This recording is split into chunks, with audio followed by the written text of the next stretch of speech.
The distress signal cut through hyperspace like a dying scream, its ancient Morse code pattern burning across Lieutenant Jake Morrison's screen with the persistence of a heartbeat. 3 short pulses, 3 long, 3 short again. SOS. ... So as Jake's coffee mug slipped from his trembling fingers, shattering against the metal deck of the EU's Thunder Bay. In his 12 years manning the communications array, he'd never heard anything like this. The signal wasn't just desperate, it was impossible.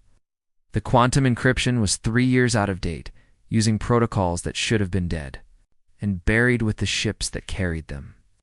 Captain Williams. His voice cracked like a teenager's, all professional composure evaporating. You need to hear this now. Captain Emma Williams had been reviewing supply reports in her ready room, the mundane paperwork of Deep Space Patrol. The urgency in Jake's voice sent ice shooting through her veins. She'd served with Morrison long enough to know he didn't panic easily. The man had stayed calm when they'd been boarded by Catharian pirates last year. Jake was scared. Everyone should be terrified. Her boots pounded against the deck plating as she rushed to the communications station, her heart hammering a rhythm that matched the distress signal's desperate pulse. The bridge crew turned toward them like flowers following the sun, sensing something monumentally wrong in the air. "Play it," she commanded, her voice steady despite the growing dread in her chest. The weak transmission crackled through the bridge, speakers filled with static and the horrible sound of dying electronics. But underneath all that interference was something far worse, a human voice, barely recognizable, clinging to sanity by its fingernails. This is the colony ship New Dawn. Day 1096, in captivity. Under attack. Hull breaches on decks 7 through 12. Civilians aboard? Children in the nursery sections. Life support failing. ... Please. ... Anyone. If you can hear this. We're still alive. ...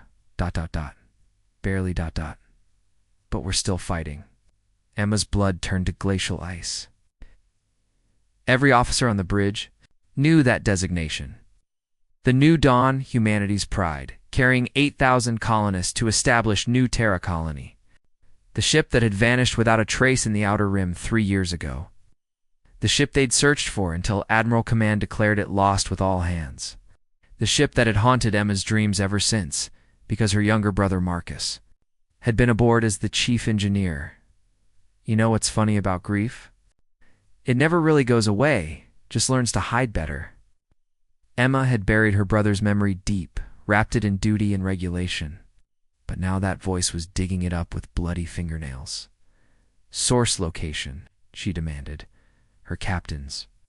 Masks sliding perfectly into place, even as her world tilted sideways.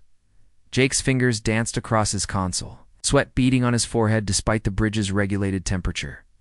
Kepler Nebula, ma'am. Signals weak, but ... Wait. His face went white as fresh snow. Captain, I'm reading 47 more signals, all using the same obsolete protocols. All from ships reported destroyed over the past 5 years. The bridge fell silent, except for the hum of life support and the steady beeping of monitoring systems. 47 ships. That meant potentially hundreds of thousands of people, men, women, children who should have been dead but were somehow, impossibly, calling for help across the void. Emma's mind raced through the implications. The galaxy. New humans as Deathworlders? The insane species that had evolved on a planet constantly trying to murder them? Storms that could level cities? Predators that hunted in packs? Diseases that jumped between species like playful children? Most alien civilizations couldn't understand how anything had survived long enough to develop technology on such a hellish world. But what those aliens had never grasped was the fundamental truth that had kept humanity alive through ice ages and plagues and wars. Humans never, ever abandoned their own. It was hardwired into their DNA, burned into their souls by millions of years of facing extinction together. Ma'am, Jake's voice interrupted her thoughts. There's more. The signals. They're not random distress calls. They're coordinated. Someone's organizing them, trying to create a communication network. Emma felt something fierce and protective surge through her chest. The same feeling that had made her choose the military over the safe corporate job her parents had wanted. The same feeling that had driven her to volunteer for the most dangerous assignments, the ones that brought her people home. "Signal Admiral Carter immediately," she ordered, her voice carrying the authority of someone who had stared death in the face and refused to blink. "Priority Alpha clearance. Tell him we found our missing fleets, and they're not as dead as we thought." She paused, looking around at her crew. Good people, brave people, the kind who signed up to protect others. Even when it meant flying into the dark unknown, they were watching her with absolute trust, waiting for her to tell them what impossible thing they were going to do next. "And Jake," she added, a cold smile spreading across her face. "Send a message to every human ship within 100 light years. Tell them we're bringing everyone home, because that's what humans did. They charged into hell itself if it meant saving one of their own. And somewhere in the Kepler Nebula, 47 ships full of their people were waiting for rescue." Admiral James Carter had seen enough war to know the difference between hope and delusion. Standing on the bridge of the flagship Vengeance, watching the largest human naval force in 50 years tear through hyperspace like avenging angels, he felt something he hadn't experienced since. The siege of Proxium, absolute certainty that they were about to unleash hell. 23 dreadnoughts emerged first, their massive hulls bristling with enough firepower to crack planets. Each one represented decades of human engineering, refined through countless battles against pirates, rebels, the occasional alien species stupid enough to test humanity's resolve. Behind them came 60 destroyers, fast, deadly, and piloted by crews who treated every mission like a personal vendetta. Over 200 smaller vessels followed, frigates, cruisers, assault ships, and the kind of experimental craft that existed only because some human engineer had asked, "What if we strapped a fusion reactor to this torpedo?" This wasn't just a fleet. It was humanity's entire military doctrine made manifest. Overwhelming force applied with surgical precision. Every ship humanity could spare without leaving Earth defenseless had answered the call. Because when humans heard their own crying, out in the dark, they didn't send negotiators or peacekeepers. They sent everyone. Carter's weathered hands gripped the command rail as the tactical display populated with contacts. What appeared on the screen made his blood turn to molten lead. Dozens of human vessels drifted in the Kepler Nebula's colorful embrace like corpses in a beautiful cemetery. Their running lights dim, but still flickering with stubborn life. 8. Sight reminded him of his childhood visits to his grandfather's farm, scarecrows hanging in the wind, looking almost human from a distance. But these weren't scarecrows.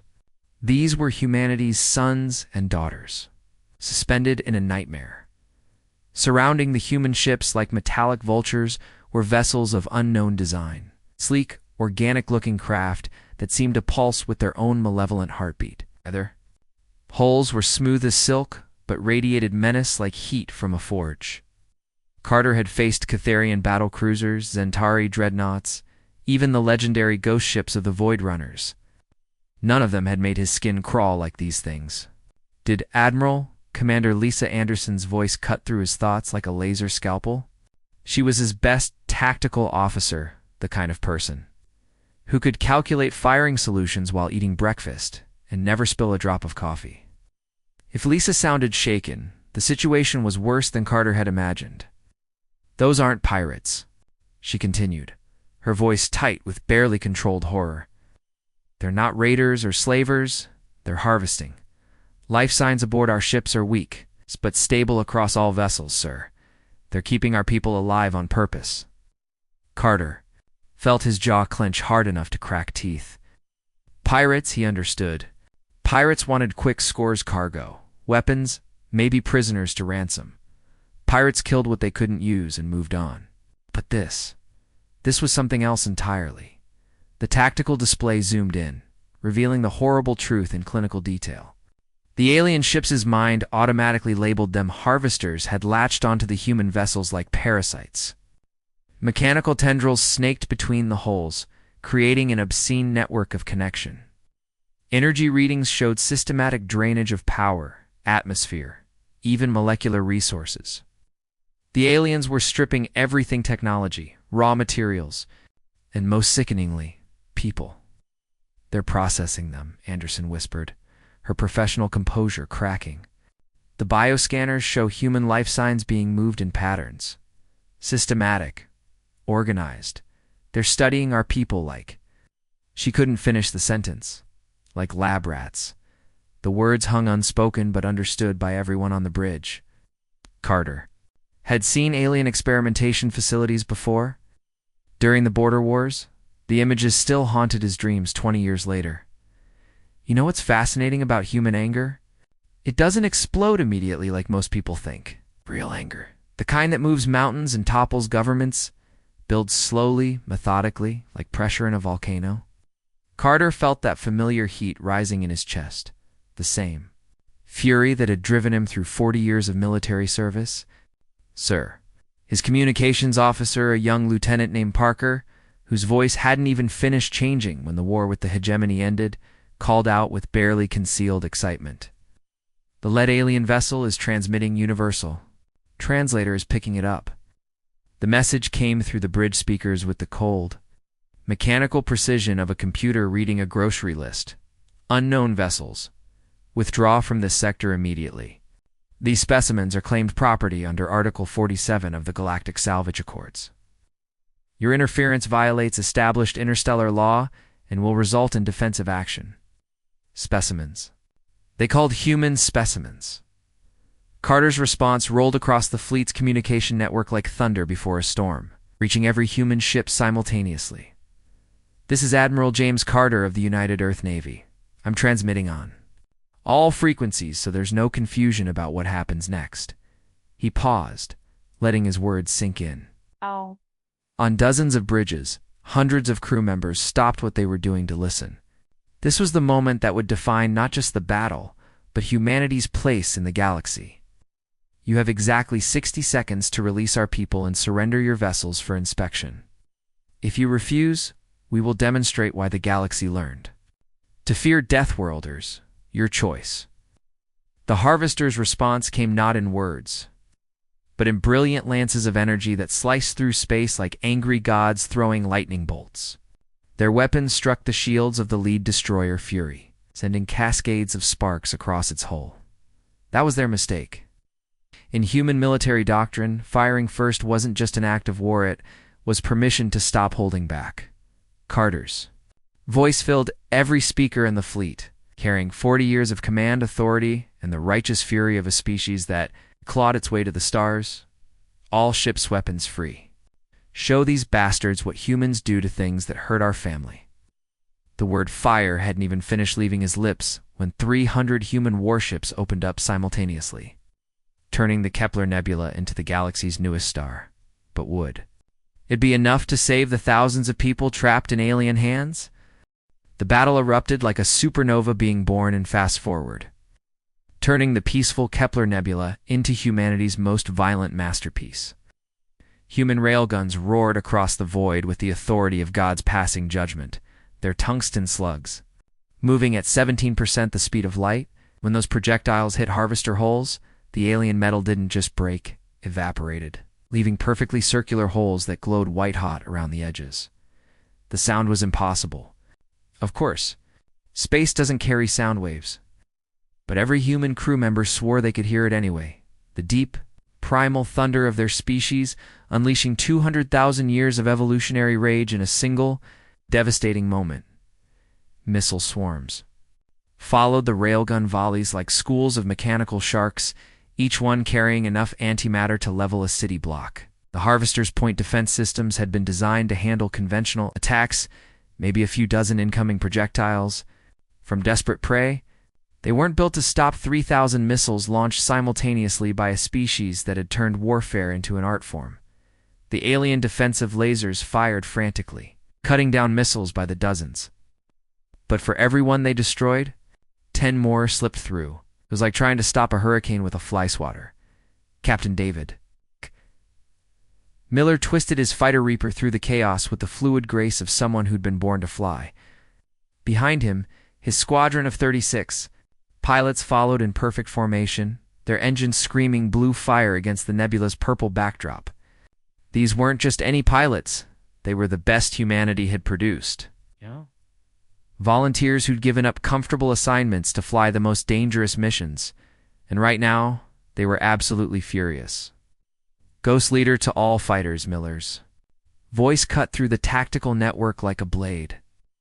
Those aren't just enemy ships down there. Those are mobile torture chambers with our people inside. Every second we waste, more humans die. His targeting computer locked onto a harvester vessel. That looked like a mechanical spider wrapped around the colony ship, Freedom's Call. Through his fighter's sensors, he could see the human vessel's hull breached in dozens of places, alien machinery burrowing into it like parasites feeding on a corpse. All fighters focus fire on their engine clusters, Miller snarled into his. Come banking hard to avoid a harvester energy beam that turned the space where he'd been into superheated plasma. Cut their legs off first. Don't let a single one of these bastards escape.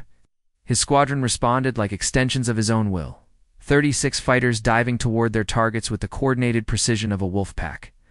Their plasma cannons carved burning trails through the darkness, each shot guided by pilots who took every missed target personally.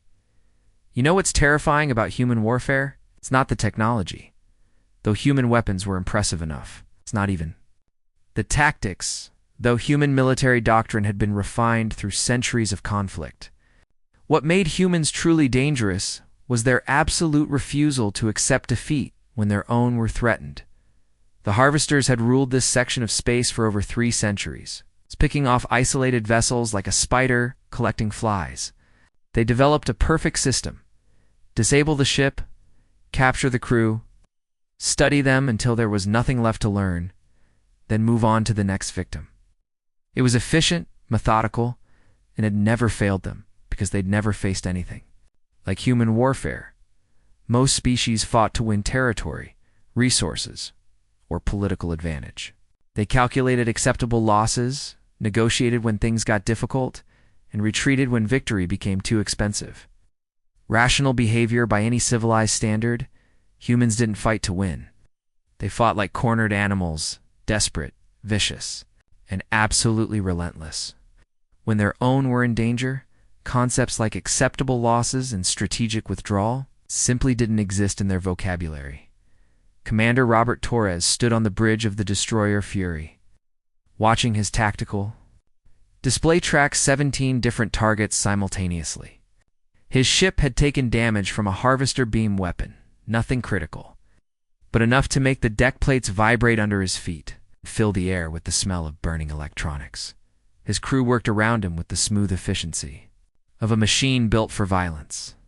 Weapons officers called out targeting solutions, while damage control teams sealed hull breaches without being asked.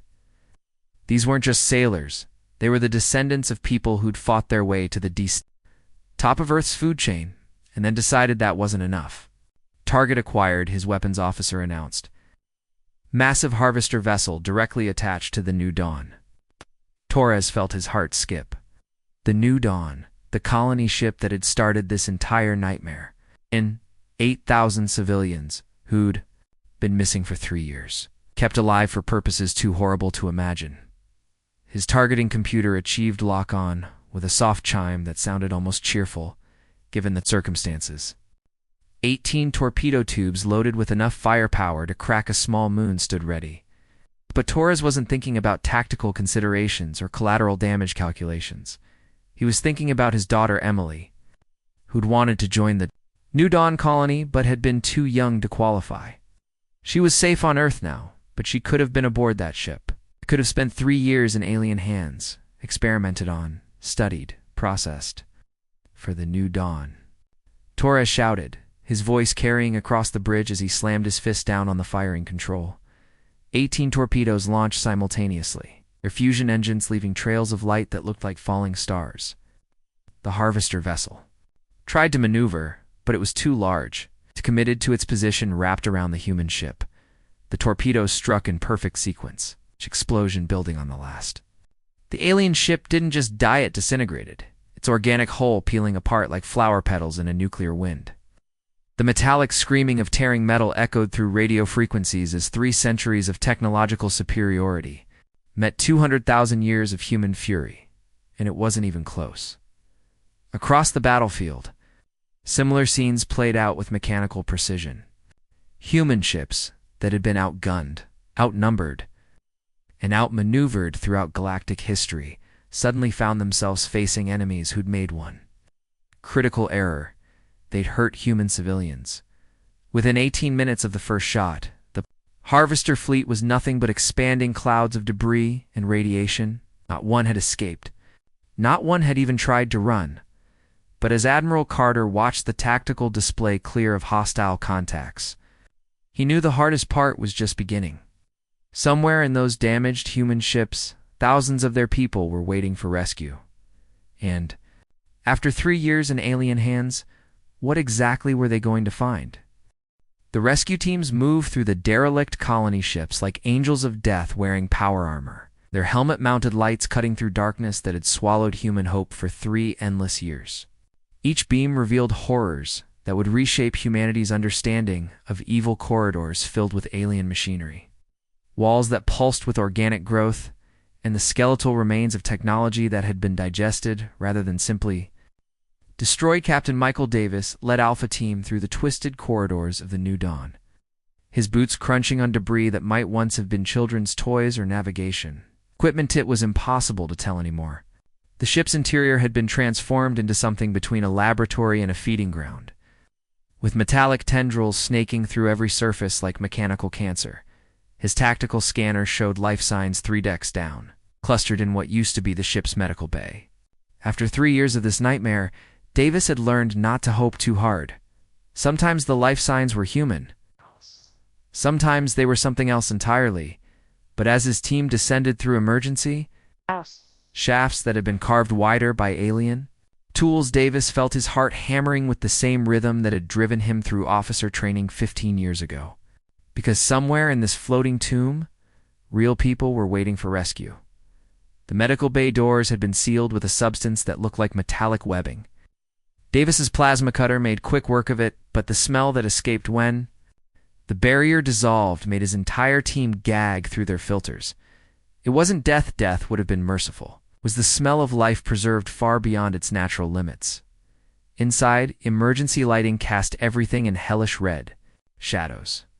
Dozens of stasis pods lined the walls like technological coffins, each one maintaining a single human life with the cold efficiency of alien science. Most were occupied. Davis approached. They'd approached the nearest pod and felt his blood turn to ice water. The nameplate read, Colonel Rebecca Thompson, Commanding Officer. Through the transparent aluminum, you could see a woman who should have been 45 but looked 70. Her face gaunt and marked by lines that spoke of unimaginable suffering, but her eyes, God. Her eyes were still burning with the same defiant fire that had made her volunteer for the colony mission in the first place. Davis triggered the pod's emergency release, catching Thompson as she collapsed forward. Her body felt like paper in his arms, but when she looked up and saw the Earth military insignia on his armor, something miraculous happened. She smiled. "We knew you'd come," she whispered through lips cracked from dehydration, her voice barely audible but carrying the absolute certainty of someone who'd never stopped believing. Humans don't abandon humans. Those 5 words hit Davis harder than any enemy weapon he'd ever faced. This woman had spent 3 years in hell, watched her people die one by one, endured experiments that would have broken most minds, and still, she'd never doubted that home would find them. You know what's amazing about the human spirit? It's not that it never breaks. Everything breaks eventually. It's that even when it shatters into a million pieces, those fragments can still cut through darkness like shards of light. Similar scenes played out across 47 ships as rescue teams worked with the desperate efficiency of people racing against time itself. The colony ship Freedom's Call yielded 63 survivors who'd been kept in rotating stasis, awakened periodically for study sessions that tested the limits of human endurance. The cargo hauler Lucky Strike contained an engineer named Tony Rodriguez, who'd spent 2 years sabotaging his captor's equipment from the inside, creating failures so subtle the aliens never figured out they were being systematically undermined. The research vessel Discovery Chief Medical Officer Dr. Sarah Martinez had somehow maintained a functioning medical bay using nothing but scavenged alien technology and pure, stubborn determination. She delivered 7 babies during captivity, children who'd drawn their first breath in alien hands, but had been raised on stories of Earth's blue skies and green oceans. But it was the children that broke. everyone's hearts and rebuilt them. Stronger. Kids who'd grown up in alien cages, who'd learned to count in base 8 because that's what their captors used, who spoke perfect English mixed with words from languages that shouldn't exist. They watched the rescue teams with eyes too old for their faces. But when they saw human uniforms, they started crying not from fear, but from relief so profound it was almost religious. The rescued crews brought intelligence that made Admiral D. Carter's blood run cold. The harvesters weren't random pirates or opportunistic slavers. They were scouts for something vast and ancient called the collective a hive mind that had been moving through the galaxy for millennia, cataloging every form of life they encountered, and cataloging was just a polite word for what they really did. They don't see us as intelligent beings, Colonel Thompson explained during her debriefing aboard the Vengeance. Despite everything she'd endured, her voice remained steady, professional. Military training ran deeper than trauma. We're just another biological specimen to be studied, understood, and eventually processed. They're preparing a full assessment of humanity for their masters. Carter stood in the medical bay afterward, watching Navy doctors tend to a group of rescued children. 7 kids between the ages of 6 and 12, all born in captivity, all carrying genetic markers from experiments they were too young to understand. Their small faces were pale from years without natural sunlight, but their eyes held a determination that reminded him why humanity had fought its way to the stars in the first place. One little girl, Lemily Chen, age 8, born aboard the Discovery, looked up at him with eyes that had seen too much, but somehow remained unbroken. "Are you really going to take us home?" she asked. "Yes," Carter promised, his voice thick with emotion he couldn't hide. "We're taking all of you home." Colonel Thompson approached, moving slowly but under her own power. The medical team had done miracles with cellular regeneration therapy, but some damage went deeper than flesh and bone. "Admiral," she said, her voice carrying the weight of someone who'd seen humanity's future written in alien laboratory reports. "There are hundreds more ships out there, maybe thousands. And they're not just taking humans anymore. The collective is expanding its catalog. Every species in this sector is being studied, processed, prepared for something bigger." Carter felt his hands curl into fists. 40 years of military service had taught him to control his anger, channel it into useful action. But sometimes anger was exactly what the situation required. "Then we hunt them all," he said, his voice carrying the absolute certainty of someone who'd just declared war on the galaxy's nightmares. Every last one. But even as he spoke those words, Carter knew they were facing something far larger than a rescue mission. The collective had been operating for millennia, and humanity had just announced its presence by destroying one of their scout fleets. What would happen when the real enemy decided to respond? Within 6 months, the news of the Kepler rescue had spread through human space like wildfire through dry grassland, igniting something primal in every human heart, from Earth's gleaming orbital stations to the roughest frontier colonies. The images were impossible to ignore: children born in alien laboratories, taking their first steps on human soil. Survivors who'd endured 3 years of horror, finally embracing families who'd never stopped hoping. Heroes who'd sabotaged their captors from the inside, proving that the human spirit couldn't be broken no matter how dark the cage. The response wasn't just swift, it was absolute. Every human world, every orbital habitat, every mining station in the asteroid belt contributed to what historians would later call the Great Awakening. It was the largest military mobilization in human history, dwarfing even the desperate fleet actions of the Hegemony War. 3,000 warships materialized. From shipyards that had been building cargo haulers just months before, 10 million Marines volunteered for missions they knew might be one-way trips. Every orbital shipyard from Luna to the Centauri colonies worked triple shifts, welding together destroyers and dreadnoughts with the desperate speed of people who understood that somewhere in the dark, their own were crying for help. You know what's fascinating about human nature? When faced with abstract threats, economic collapse, political upheaval, even potential extinction, people argue, debate, form committees. but show them pictures of children in cages, and suddenly every human becomes part of the same pack. The galaxy watched in shock and growing terror as the Deathworlder fleet swept through the outer rim like an avenging tide. These weren't the careful, measured military actions that civilized species conducted when their interests conflicted. This was something far more primitive and infinitely more dangerous. An entire species that had decided monsters needed killing. Captain Amy Rodriguez stood on the bridge of the battleship, Liberator, as her task force dropped out of hyperspace. At the edge of the Arcturus system, her ship was barely 6 months old, rushed from the construction yards with hull plating still warm from the welding torches.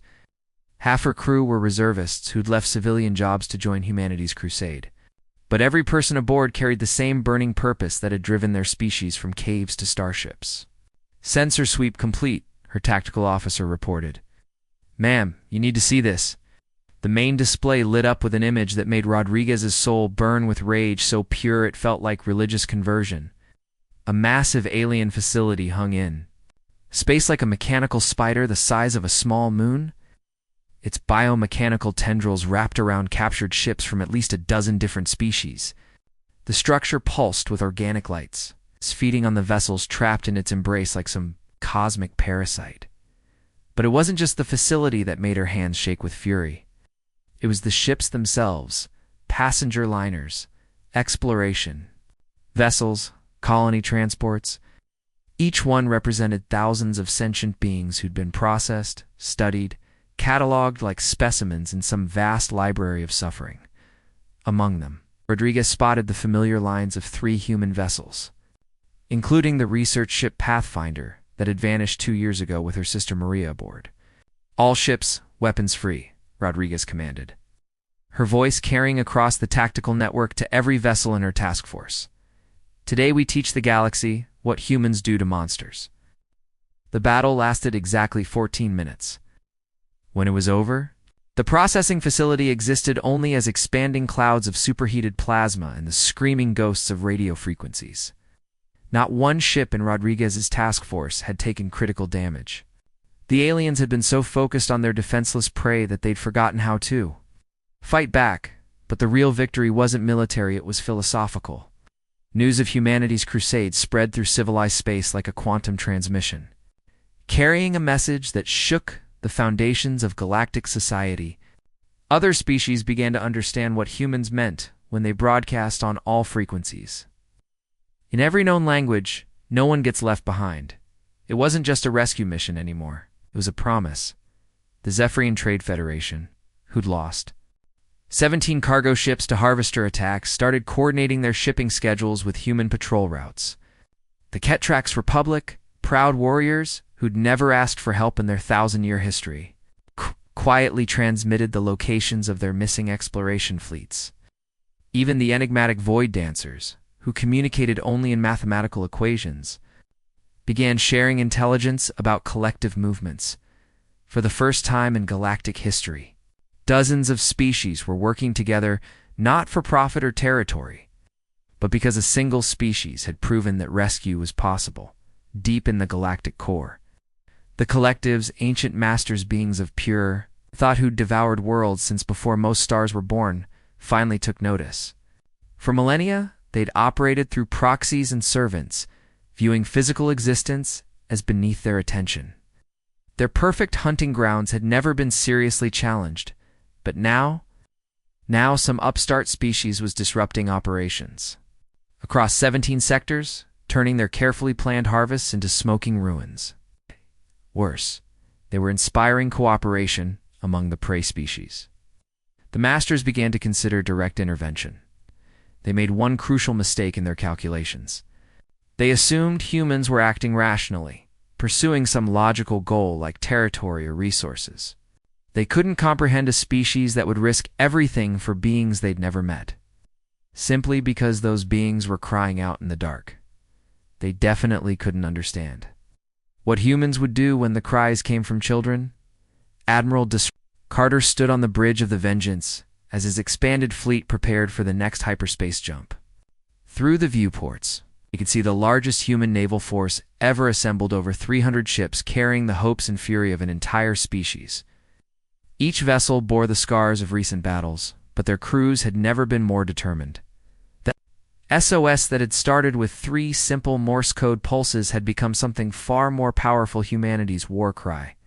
Echoing across the galaxy on every frequency, in every language, "We are human, we are coming, and we will find you." Behind him, the rescued survivors of the Kepler operation worked alongside his regular crew. Colonel Thompson had refused medical retirement, insisting that her experience with collective technology made her invaluable. Our 8-year-old Emily Chen spent her days in the ship's school, learning about Earth's blue skies while her drawings of alien laboratories helped intelligence officers understand harvester psychology. They were living proof that humanity kept its promises, even if it meant burning the galaxy itself to ash. But as Carter watched the stars stretch into lines during the jump to hyperspace, one question haunted him. When the real enemy finally revealed itself, would humanity's fury be enough to face beings who'd been perfecting the art of destruction since the universe was young? The end.